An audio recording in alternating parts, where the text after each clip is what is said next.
Hello, guys. Welcome back to my channel.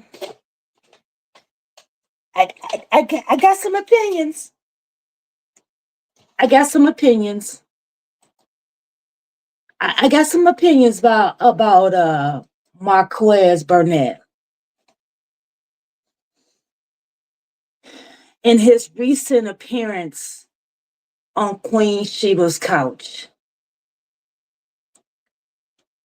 Now, I would be remiss if I don't give Queen Sheba um, a well-deserved shout out for her work that she has done in this reality TV show niche, especially when it comes to Love and Marriage Huntsville.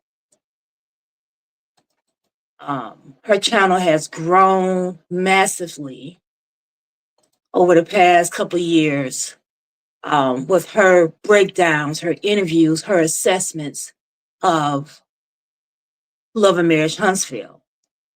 She has gotten the big interviews. She had the interview with Mel.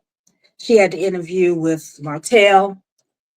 And now of late, she has been interviewing the trying to find a word to describe him. I'm going to describe him as the number one opportunist, Marques Burnett. He is the equivalent of what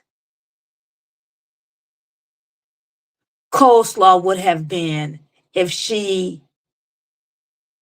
was on the show. Just a complete menace. I do know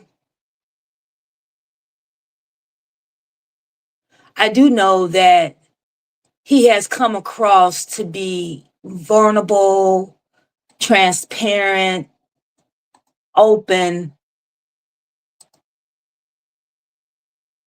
on the surface. But I don't really buy any of that. If you do a deep dive into this man's past, it seems like he's been trying to come up or be seen for a while now. And this was I think in his mind, his opportunity to be seen, to have a platform, to venture off into things that he feels passionate about. But the way he's doing it is he's playing a victim. He's playing a villain. He's playing up to the cameras. He's playing up to YouTube content creators. It's like he's taking full advantage of the platforms that he's on, and he's forcing himself into the algorithm. Now, these are my opinions. I tend to be a skeptic when it comes to a lot of things. I don't tend to take things for face value.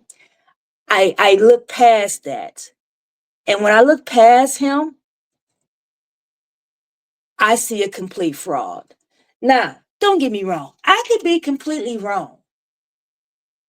But I feel like this man is trying to capitalize off the platforms he's been given.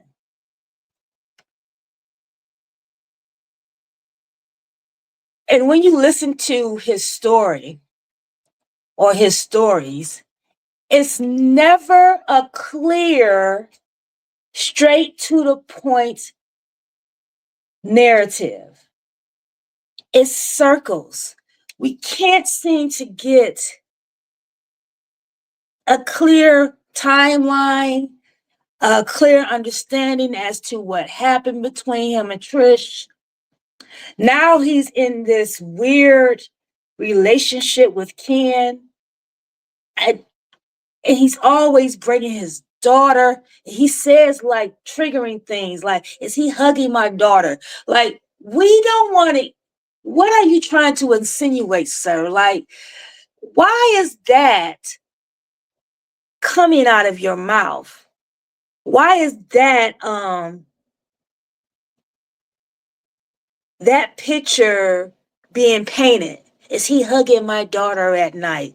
Wait a minute, sir. What are you trying to do here when you say things like that? Um,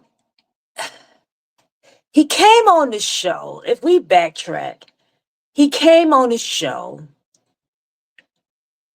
as a guest to tell his side of the story, so to speak. And even in that episode or that scene,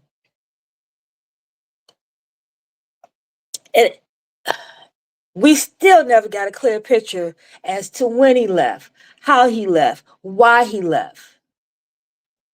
So the story has been jumbled up. It's like spaghetti. His story is a spaghetti story. You know, it's just all mixed up. It's jumbled up. You don't know what you're going to get. You don't know if you're going to get a long strand, a short strand, or is it enough sauce on it, or is it dry? You know, he got a spaghetti type of story. And, you know, we all know at this point that reality TV shows are manufactured reality. It takes bits of the true story and put it together to present us with a manufactured storyline. So I really think that's what we're getting with Marques.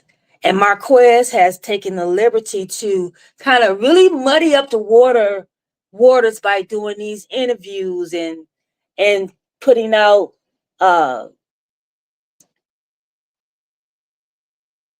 all different type. He say he's been doing the same. He's been saying the same thing. He's been sticking to the narrative, but it's a narrative that's not clear. It's not clear at all. Now he don't win and got himself fired because he's doing too much. He's doing too much. And he says that being interviewing with Queen Sheba is the reason why he, ended up losing that gig on Love and Marriage Huntsville. But I don't think that's specifically it. I think he's a loose cannon. And Carlos King do not want to deal with the loose cannon. So,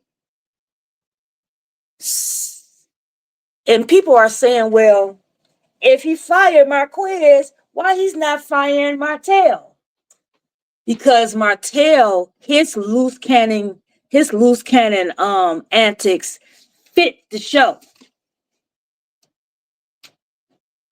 It fits the narrative that they were trying to paint with Mel and Martell.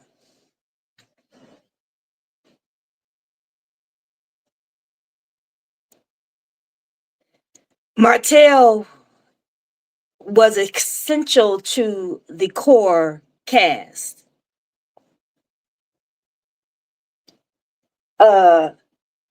Marques is not.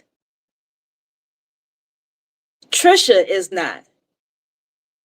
So if you come on a show and then you go outside the show and you do all these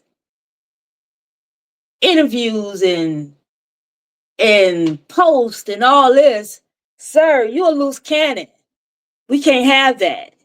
So you got to go.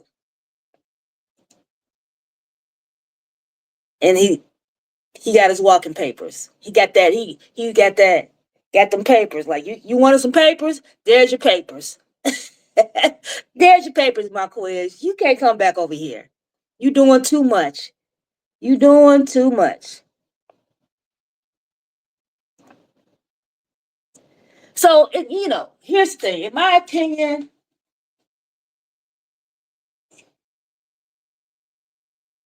he's coming on. He's coming on this show to some. He came on the show to put himself in the forefront.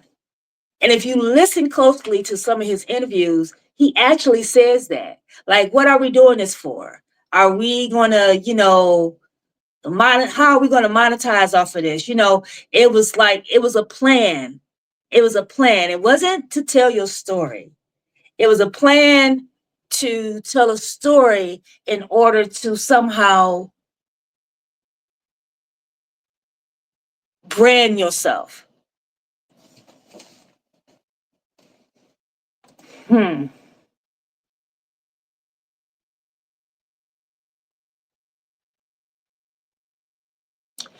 And in the midst of doing that, he muddied up the waters. He became more toxic. And he apologizes for the text messages, but at the same time, he's continuing to smear Trisha's name. I think him and Martell is one and the same. You know, that interview that Martell did with Steve Harvey, that is exactly what he did. He tried to apologize, but in the same interview, he continued to smear her name or try to make everything that happened her fault. If you go back and listen to it. So Marques is essentially doing the same thing.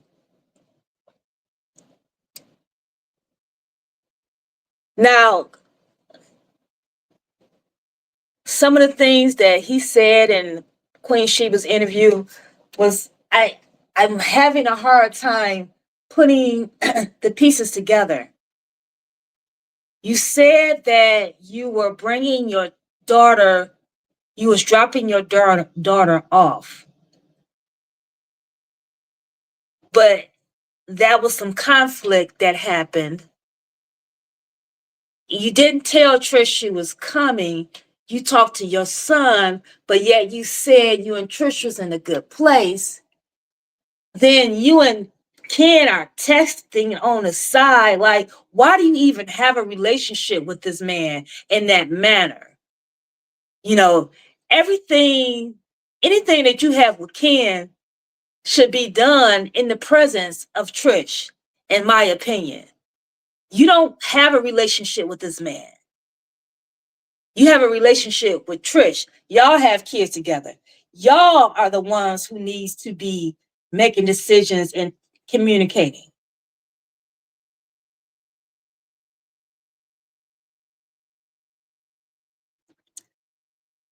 I don't understand why you're making Ken your primary contact. That baffles me. I don't understand that.